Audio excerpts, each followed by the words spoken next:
So really what we're trying to do here is to support smallholder farming and agriculture all over the country.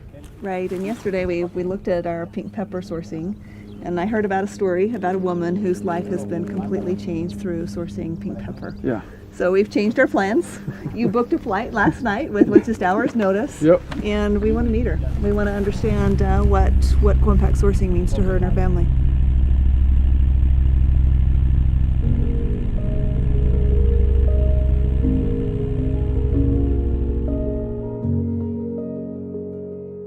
"2014, what happened?" A road accident. He road was going to work at Naivasha there. When Veronica got news that she'd lost her husband, she was pregnant with her 5th child.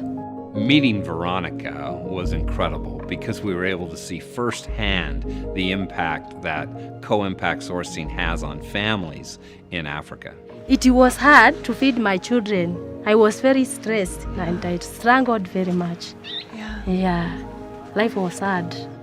To provide for her children, she started making ropes from the fibers of plants. She would make about 200 shillings a day, which is the equivalent of $2. You see? As Veronica would take these ropes to sell to shopkeepers, originally they would buy them because they felt sorry for her, but over time they stopped buying her ropes. So she started taking them to truck drivers to see if they would buy her rope. The truck drivers wouldn't buy her rope, but they would buy something else.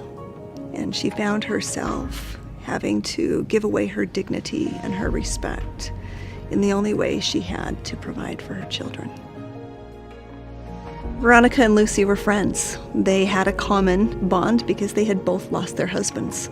And as they were sitting in front of the shops wondering what they were going to do to provide for their families, Kigo came, and he offered them an opportunity to harvest pink pepper. That's how we met. They were just sitting on the veranda of the shop, and I said hi to them. And I said, I've seen a lot of trees here which have got a lot of pink pepper seed on them. Yeah. And I think you ladies, you can be able to do that. He told me, leave this job. It doesn't have money. Yeah. And I told her, maybe try the pink pepper. You might make slightly more than that. He told me some of the children were at home and they hadn't gone to school. Even that day, I gave her some advance.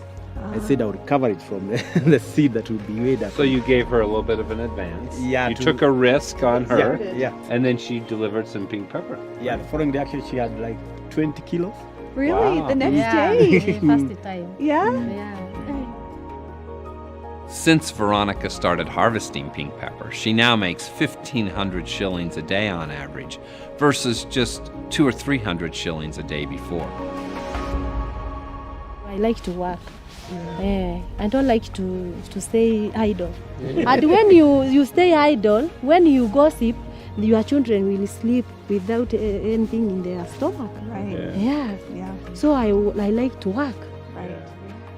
Veronica and Lucy are just 2 examples of the hundreds, if not thousands, of lives that are and will be impacted by the harvest of pink pepper. That's why we do co-impact sourcing. It will always be about the individual and how we can make their lives better.